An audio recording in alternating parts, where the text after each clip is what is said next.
बिस्मिल्लाहिर्रहमानिर्रहीम। अस्सलाम वालेकुम रहमतुल्लाहि व बरकातुहू। आज हम बना रहे हैं मेवा के दही बड़े। तो उसके लिए हमने ये माश की दाल अच्छी तरह पीस के रख ली है, बारीक पिसी हुई। और उसके लिए हमने ये थोड़ी सी मेवा ली है, और ये हमारा दही है, और ये चाट मसाला है, और ये सौंठ की चटनी है।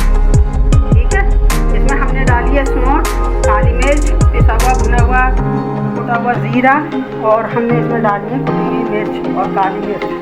ठीक है,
डाल दिए नमक के पानी में। अब ये नरम फूल जाएंगे, फिर हम इसके ऊपर चटनी, दही और जो कुछ भी हम इसके ऊपर से डालेंगे मसाले वगैरह तो हमने चटनी में डाल दिए हैं।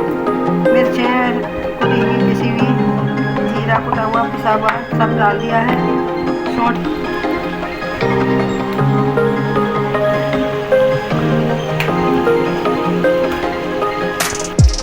देखिए हम बना रहे हैं मटरी। तो उसके लिए हमने ये डो पहले से तैयार करके रख लिया था, तो पहले से बना के भी ये रख ली हैं, और एक मैं आपको बना कर भी दिखा देती हूँ। और इसमें मैंने डाली थी थोड़ी सी अजवाइन, हल्की सी, जीरे की बजाय अजवाइन डाली, और ये बहुत खस्ता और करारी होती हैं बन के। ये मटरी है, पापड़ी नहीं है, मटरी।